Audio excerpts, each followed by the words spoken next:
Bonsoir à tous, soyez les bienvenus sur France 3 Alpes. Voici les titres de ce journal. Fin de la grève au collège Vercors de Grenoble. Parents d'élèves et enseignants ont obtenu gain de cause auprès du rectorat. Pour les 400 collégiens, la rentrée aura lieu demain. Nouveau rebondissement dans le projet du centre des congrès d'Annecy. Malgré plusieurs avis défavorables, le préfet de la Haute-Savoie valide la déclaration d'intérêt public. Les opposants envisagent de contester cette décision devant la justice. Et puis le drone, nouvel allié de l'environnement. Nous irons voir en Savoie comment EDF les utilise pour mesurer l'impact de ces installations hydroélectriques sur la faune. Une expérimentation est en cours. À la une de l'édition nationale à 19h30, Alstom, toujours, le gouvernement se donne 10 jours pour sauver le site de Belfort. Après un début de journée tendu, l'industriel confirme que des discussions sont engagées avec l'État. Il y aurait des marges de manœuvre, mais pour l'instant, aucune garantie. À Belfort, on reste mobilisé. Et puis il sera aussi question du plan d'accueil pour les réfugiés, de nouveaux centres d'hébergement de migrants pour compenser la fermeture de la jungle de Calais. Le gouvernement prévoit de créer 9000 places d'ici la fin de l'année dans des grandes villes ou des petites communes. Mais d'abord, les choses n'ont pas traîné. Au lendemain de la cérémonie d'hommage à Mélinda, victime d'une électrocution dans un squat de Grenoble, les forces de l'ordre ont évacué le site en question tôt ce matin pour procéder à ce qu'elles appellent une mise en sécurité des lieux. Christian Deville, Didier Albrand. C'est au petit matin qu'une vingtaine de policiers est intervenue après avoir dû évacuer Manu Militari, les militants des collectifs de soutien aux familles roms qui bloquaient l'entrée. La police est arrivée vers 7 h et en fait ils ont fait un usage quasi instantané de la force, c'est-à-dire qu'ils nous ont bousculés avec les boucliers, ils nous ont donné des coups de pied dans les jambes et ils ont attrapé violemment certaines personnes par les vêtements et moi je me suis fait attraper par la gorge par quelqu'un qui me disait dégage, dégage comme ça. À l'intérieur, une seule personne occupait les lieux. 2 familles avaient anticipé l'évacuation. La troisième, celle de la jeune Melinda Varga, est actuellement en Roumanie pour les obsèques de leur fille. En fait, tous les moyens ils sont investis sur la répression et il n'y a rien qui est investi en termes de relogement. Il n'y a aucun diagnostic social fait par la préfecture. La SDH qui est bailleur social, on n'entend pas son positionnement dans cette histoire alors qu'elle est propriétaire du bâtiment qui est en train d'être muré. Et les familles sont une nouvelle fois à la rue. En moyenne sur Grenoble, les familles qui sont en squat et à la rue, ils se font expulser 2 fois par an. Les policiers ont ensuite procédé à la sécurisation des lieux, c'est-à-dire la mise en place de moellons interdisant tout accès au logement désaffecté. Après 9 jours de grève, le dénouement enfin au collège Vercors de Grenoble. Parents, élèves et enseignants ont obtenu ce qu'ils demandaient au rectorat, à savoir le maintien du nombre de surveillants dans cet établissement où les effectifs sont en hausse. Jean-Christophe Solary, Vincent Abran. Enfin soulagé de pouvoir accueillir les élèves dans le collège. On n'attend que ça depuis 9 jours en fait, d'avoir les bonnes conditions pour les accueillir. Donc enfin soulagé de les revoir et voilà, vive l'année scolaire qui arrive. Un soulagement visible sur les visages cet après-midi après une dernière assemblée générale. Les enseignants et le personnel éducatif du collège Vercors ont obtenu du rectorat le rétablissement des 2 postes de surveillants qui avaient été supprimés, ainsi qu'un demi-poste d'assistant d'éducation jusqu'en décembre. On a réussi à obtenir ça après 9 jours de lutte, donc on est très contents. Voilà, donc c'était pas vain, c'était légitime. On remercie d'ailleurs beaucoup les parents d'élèves qui nous ont soutenus, les élèves qui sont venus avec nous et qui nous ont aidés à être forts parce que toute l'équipe était soudée, mais sans les parents ça aurait été beaucoup plus difficile. Des parents d'élèves et des adolescents qui ce matin encore manifestaient devant le collège situé à la croisée de 2 quartiers sensibles, l'Abbaye et Tesser. L'établissement classé réseau d'éducation prioritaire compte 50 élèves supplémentaires cette année. Dans ces conditions, impossible pour les parents d'accepter le retrait de 2 postes de surveillants. Ce qui est le plus important, c'est sa sécurité. La sécurité de mes voisins, leurs enfants, la sécurité de mon quartier. C'est un bon collège, on a de bons profs. On a une équipe solidaire, donc on a envie de les aider. Je fais partie du conseil de vie collégienne au CVC et donc tous les projets qu'on a pu mettre en place, c'est grâce aux surveillants. Et s'il y a moins de surveillants, il n'y aura pas de projet. Un tournoi de foot, un bal de fin d'année et un lien permanent avec les élèves. Voilà ce qui a permis d'instaurer un climat apaisé dans ce collège. Un établissement récompensé par la ministre de l'Éducation nationale pour des ateliers de philosophie. Des élèves philosophes mais aussi combatifs qui feront enfin leur rentrée demain. Les chiffres de la sécurité routière en Isère sont désormais connus pour les 9 premiers mois de l'année 2016. On a dénombré 400 accidents de la route dans le département depuis le mois de janvier. Un chiffre stable par rapport à l'année passée, mais le nombre de morts, lui, est en hausse. Tous les détails sur alpes.france3.fr. Et puis en bref, sachez qu'en Isère, toujours un bûcheron s'est gravement blessé ce matin après avoir reçu un arbre sur la tête à Saint-Martin-du-Riage. L'homme âgé de 63 ans a dû être transporté par hélicoptère au CHU de Grenoble. Mais a priori, ses jours ne sont pas en danger. Que faire contre l'invasion de la pyrale du buis qui sévit depuis des semaines dans la région? Inoffensif pour l'homme, ce papillon donne naissance à des chenilles qui dévorent les buis et détruisent l'écosystème. Voyons avec Grégory Lespinasse et Cédric Picot quelles sont les solutions pour lutter contre ce fléau. C'est une invasion à laquelle vous n'avez pas pu échapper, comme le remake d'un film d'épouvante. Des milliers de papillons qui s'affolent à la tombée de la nuit autour des lumières. La pyrale du buis, c'est la nouvelle terreur des jardiniers. On voit bien les œufs, hein, on les voit bien là-dedans. Hein. C'est une femelle, voilà les œufs. Chaque œuf va donner une chenille qui va manger du buis. Arrivée en Europe par plan de buis contaminé originaire d'Asie, la pyrale est apparue dans les Alpes en 2014. À Grenoble, devant l'urgence de la situation, différents traitements sont testés, comme ces plaquettes de trichogramme, une sorte de micro-guêpe qui pond à l'intérieur des œufs de la pyrale. Le trichogramme a été positionné chez nous précisément à l'époque où les premiers papillons ont pondu, puisqu'on a fait du monitoring, c'est-à-dire qu'on a piégé les papillons mâles pour établir des courbes de vol. Et ces courbes de vol nous ont permis de savoir quand auraient lieu les pontes et quand est-ce qu'il serait le moment de lâcher des auxiliaires qui vont aller pondre dans ces œufs. Les quelques 2000 mètres carrés de buis recensés dans la ville ont presque tous été sauvés, pour l'instant. Le buis, c'est quand même un gros élément de la biodiversité de nos régions, puisque le buis il est originaire de chez nous. Il occupe aussi ce qu'on appelle une niche écologique assez importante, puisque c'est un des rares arbustes qui est capable de pousser dans des sols pauvres et secs, calcaires. Au lycée horticole de Saint-Imier, tous les buis n'ont pas résisté à la pyrale, contrairement à l'année dernière où les massifs avaient été traités à temps. L'année dernière, on a eu le temps de réagir, on les a traités avec un bacille, une Bacillus thunbergisque. Alors, il y a différents produits. Et cette bacille, en fait, c'est un parasite de la chenille. Problème, le bacille de Thuringe s'attaque à tous les papillons. Alors, d'autres solutions plus simples sont testées, notamment pour les particuliers. Ça vaudrait le coup de mettre un voile pour éviter que les papillons aillent pondre sur le buis. Et ça limitera certainement les insecticides et ça pourrait être une réaction très rapide. Les papillons semblent disparaître petit à petit, mais la pyrale continue à inquiéter. Et on ne sait pas comment elle passera l'hiver. Nouveau rebondissement dans le projet du centre des congrès d'Annecy. Malgré l'avis défavorable du commissaire enquêteur et de 2 ministres, dont Ségolène Royal, ministre de l'Environnement, le préfet persiste et a décidé de signer la déclaration d'utilité publique. Les explications, Serge Laurette et Christian Mathieu. C'est un projet qui traîne depuis quelques années déjà et qui a connu de bruyantes mobilisations contre lui. Trop cher, pas viable économiquement et contraire à la loi littorale. Plus encore, l'enquête d'utilité publique avait rendu en mai dernier un avis défavorable qui, il est vrai, n'est que consultatif et dont le préfet a finalement fait fi. Je considère que, notamment parce qu'il va assurer la pérennité du marché international du film d'animation, la pérennité dans le temps, qui est quand même un sujet important pour le statut du bassin annécien, le statut d'Annecy, oui, je considère que ce projet est viable et présente un intérêt. Après se posera la question de la légalité. Et tout le monde sait que sur la question de la loi littorale, j'ai un haut niveau d'exigence. Argument recevable si le Dauphiné libéré ne s'était pas fait écho la semaine dernière d'une lettre envoyée à ce même préfet et signée de Ségolène Royal et d'Emmanuel Causse, respectivement ministre de l'Environnement et du Logement, l'enjoignant de surseoir à toute décision sur un projet qui effectivement serait contraire à la loi littorale. C'est ce qui étonne les opposants au projet. Si un préfet déclare un projet d'utilité publique sans avoir regardé s'il était compatible avec la loi, ça fait peur. Je crois plutôt que ça fait bien longtemps que le préfet est aux ordres de M. Accoyer, qui s'est transformé d'un préfet de la République en secrétaire particulier de M. Accoyer et qu'aujourd'hui il a juste fait de signer ce qu'on lui avait demandé de signer. Il s'agirait donc de la pression locale des 2 principaux maires de l'agglomération contre la pression nationale de 2 ministres. Bien difficile à dire tant chacun s'agite dans ce dossier en coulisses. Seule certitude, le projet de centre des congrès d'Annecy avance, mais ses opposants ont promis de dresser encore des barricades devant lui. Ils vont contester au tribunal cette déclaration d'utilité publique. Allez, comme chaque soir, on regarde ce qui fait l'actu ailleurs dans notre grande région. Avec ce soir, cette mauvaise surprise dans l'Ain pour des archéologues.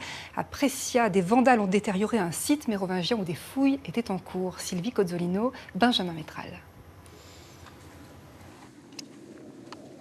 Là, on est en train de dégager les vestiges d'une église de l'époque mérovingienne qui s'installe sur cet établissement de hauteur. Donc c'est une valeur patrimoniale plutôt que historique, archéologique plutôt que pécuniaire? Ça n'a aucune valeur pécuniaire. Le trésor, là, c'est la connaissance. Sur le chantier de David Bilouin, la seule chose à voler, ce sont des pierres, des bouts de céramique et des débris de verre, les vestiges d'une église chrétienne. Un patrimoine fragile dont la datation est établie entre le 8e et le 10e siècle. Depuis plusieurs mois, des bénévoles s'échinent sur ce site archéologique avec pour seule ambition d'en savoir plus sur cette période de l'histoire. Mais il y a quelques jours, ce sarcophage, pourtant mis à l'abri, a été déterré. Il n'y a absolument rien à voler. On est sur une terre chrétienne avec aucun objet dans les tombes. C'est du vandalisme pur, de la destruction bête, idiote, tout simplement. Un geste de vandalisme réfléchi, car pour accéder au chantier, il faut s'aventurer dans la forêt escarpée. Le maire de Prescia mettra 20 bonnes minutes pour nous rejoindre au sommet de la colline. Autour du chantier, il y a une balise, chantier interdit au public, tout simplement. Parce qu'en fait, on n'a pas le droit de vraiment interdire. Un chantier, c'est un lieu communal, c'est un lieu de randonnée. Enfin, de randonnée avec un grand R. Parce que bon, c'est pas à la portée de tout le monde quand même, il faut le reconnaître. On vient pas là avec des enfants déjà. Les archéologues vont néanmoins renforcer la vigilance. Ils rappellent que ces actes de vandalisme tombent sous le coup de la loi pénale. L'actu nous le rappelle souvent, les drones sont de plus en plus présents dans des domaines toujours plus variés. En Savoie, ils mesurent par exemple l'impact des aménagements hydrauliques sur l'environnement. Un test mené par le Centre d'ingénierie hydraulique d'EDF et une start-up locale, leur drone pourrait notamment servir à répertorier des poissons dans les lacs et rivières. Xavier Schmitt, Franck Serroni. Démonstration sur le lac du Bourget. Le drone sillonne les flots pour dévoiler le monde subaquatique. L'engin était capable de prélever de l'eau pour en évaluer la qualité ou encore de cartographier le relief immergé. Il doit maintenant inventorier les poissons et même les identifier. On a une caméra donc ici qui va permettre d'aller fouiller au niveau du fond et voir justement les espèces piscicoles. Et on fait des tests, on a réalisé des tests hydrophones également qui nous permettent de caractériser le bruit du drone dans l'eau. Donc notre objectif c'est de ne pas faire fuir les poissons et donc de pouvoir les suivre. C'est une jeune entreprise savoyarde qui développe le projet. Elle cherche à améliorer les études d'impact sur l'environnement en eau profonde, lacs ou cours d'eau, là où l'inventaire piscicole est difficile.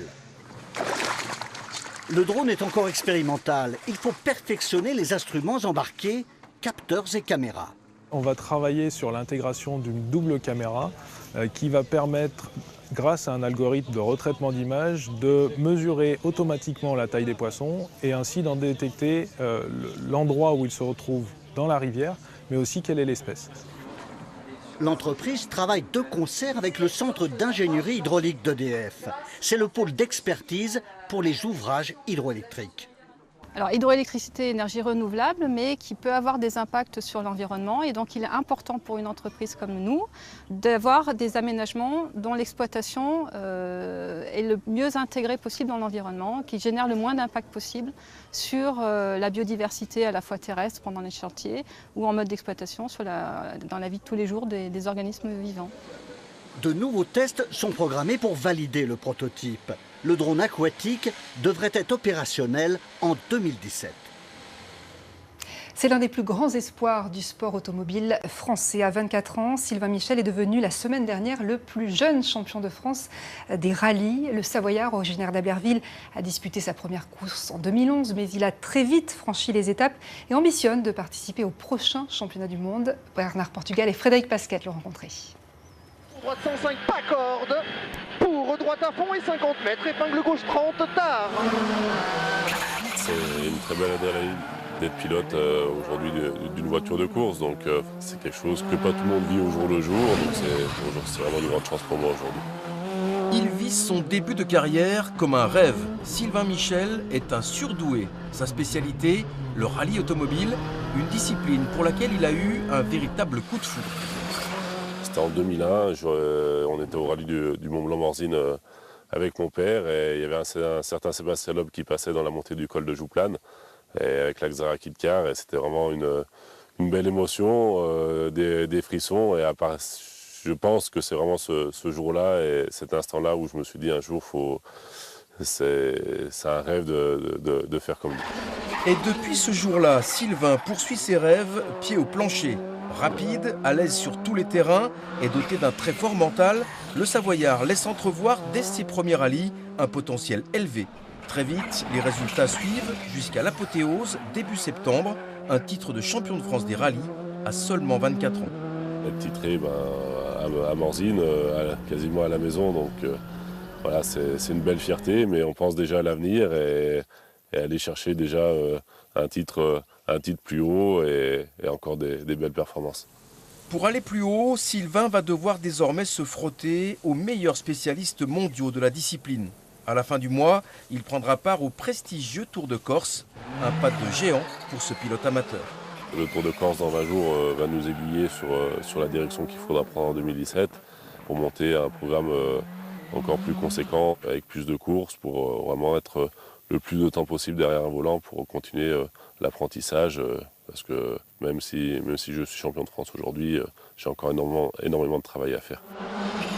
Travail et humilité, c'est autour de ces valeurs que Sylvain entend plus que jamais construire sa carrière pour continuer à avancer et à poursuivre ses rêves de gosse. Comment le vin se transforme-t-il en vinaigre? Pas aussi simple qu'il n'y paraît. C'est même un art très ancien et confidentiel, une véritable alchimie, celle des vinaigriers de Modène par exemple. Plus près de chez nous, au pied du Vercors, un ancien sommelier reprend la méthode traditionnelle dite orléanaise pour enfin réhabiliter ce précieux nectar. Jean-Christophe Pain, Dominique Sommet. À 35 ans, il a changé de vie. Hervé était sommelier dans les palaces. Il est venu se perdre en campagne, ou plutôt se retrouver. Vercors, les vacances de son enfance, une ancienne ferme à retaper, l'amour des vieilles pierres et de la bonne chair. Ah oui, là ça sent fort là. Alors, ici, attention, ça pique un peu les yeux. On a une vingtaine de tonneaux en fermentation. C'est un petit peu surprenant. Nous commençons la visite par la cuverie chauffée, à 26 degrés pendant 40 jours, le temps qu'il faut aux bactéries pour convertir en acide l'alcool du vin. C'est le processus naturel de l'acétification. Hervé veille jalousement sur cette transmutation. Dans les fûts, à la surface, c'est ça qu'on appelle l'amer, ce petit voile sur lequel les bactéries acétiques vont se déposer et qui va avoir tendance à s'épaissir au fur et à mesure du temps. De chaque fût, Hervé va prélever 30 litres et laisser reposer ce jeune vinaigre une dizaine de jours. Son vieillissement durera 6 mois et même 6 de plus pour le vinaigre à l'ancienne. Mais Hervé fabrique aussi des vinaigres de fruits avec les framboises, les noix d'ici, entre autres friandises. Moi, je travaille avec des fruits. Pas des arômes. Pas d'arômes, pas de pulpe. On travaille au naturel avec des fruits, donc gingembre râpé. Ça va rester combien de temps là? Là, ici, il faut compter à peu près 1 mois de macération. Il a gardé le meilleur pour la fin. Hervé nous guide jusqu'au sein des saints, la balsamerie. Ici, du mou de raisin cuit jusqu'à 36 heures à 80 degrés va vieillir au moins 6 ans dans ces batteries transvasées régulièrement d'un fût à l'autre. Pour finir, sur 1 litre de jus de raisin, il ne reste plus qu'une dizaine de centilitres de vinaigre balsamique. En bouche, c'est génial. On a la pointe d'acidité, on a une belle douceur, une super longueur en bouche, et puis de la complexité. On va avoir de la prune, des notes un petit peu noix, ça peut être un petit peu cacao, curry. Des vinaigriers traditionnels comme Hervé, il n'en reste plus qu'une demi-douzaine en France. Créé il y a 5 ans à Chambéry par une poignée de passionnés, le Bel Air Clavier Festival aime provoquer les rencontres entre musiciens. Au menu cette année, des concerts allant du baroque au rock expérimental. Ce soir, ce sont 6 orgues qui vont résonner dans la cathédrale de la cité savoyarde. Damien Borelli, Dominique Bourget et Frédéric Catelin. L'acoustique de la cathédrale Saint-François de Sales a beau être généreuse, pas facile de faire sonner à l'unisson 6 orgues de tailles différentes.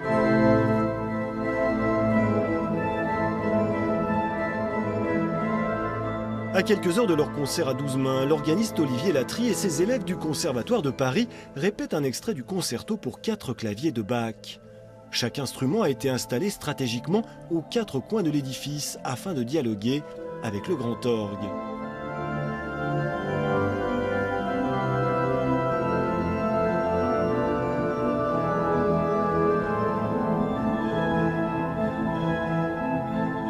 On a testé chaque orgue pour savoir quelles étaient leurs particularités sonores.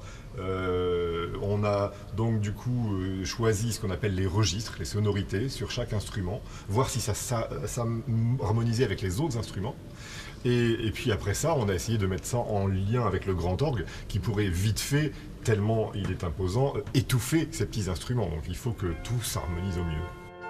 Souvent associé à la musique liturgique, l'orgue est pourtant né bien avant la chrétienté et se prête à un large panel de styles. Il y a tout un répertoire de musique sacrée, mais l'orgue est aussi un instrument profane et populaire qui a été utilisé à toutes les époques. Et c'est pour ça que nous tenons à illustrer justement toutes les époques, à multiplier le type d'instruments, c'est-à-dire de grands instruments, même immenses comme celui de la cathédrale de Chambéry, qui est un des plus beaux instruments de la région, ainsi que de tout petits instruments transportables. Grâce à cette fabuleuse caisse de résonance que constitue la cathédrale, chaque instrument va faire jaillir la musique d'un endroit à l'autre, tel un feu d'artifice sonore. Chaque spectateur entendra un concert différent car c'est extrêmement spécialisé. Il y a un orgue dans chaque coin de l'église, si je puis dire, et chaque spectateur entendra quelque chose de différent, un peu plus tel orgue, un peu plus tel autre orgue, et dans un espèce de tourbillon sonore que l'acoustique va magnifier.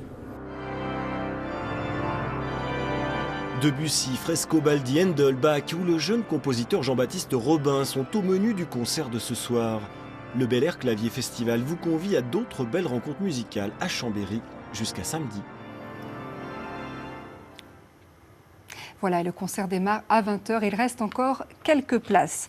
Avant de se quitter, je vous rappelle ces 2 informations. La fin de la grève au collège Vercors de Grenoble. Après 9 jours de mobilisation, enseignants et parents d'élèves ont obtenu gain de cause auprès du rectorat. Les 2 postes de surveillants qui devaient être supprimés dans cet établissement, classés en réseau d'éducation prioritaire et dont les effectifs sont en hausse, seront maintenus. Pour les 400 élèves qui y sont scolarisés, la rentrée aura enfin lieu demain. Et puis à Annecy, le futur centre des congrès fait encore des vagues, malgré l'avis défavorable du commissaire enquêteur et de 2 ministres, dont Ségolène Royal, ministre de l'Environnement. Le préfet persiste et a décidé de signer la déclaration d'utilité publique. Les opposants entendent contester cette décision en justice. Ainsi se termine ce journal. Merci à vous de l'avoir suivi. Prochain rendez-vous avec l'actualité des Alpes ce soir dans le Soir 3. Le journal, lui, revient demain à midi avec Daniel Despins. Je vous souhaite une excellente soirée et à très bientôt.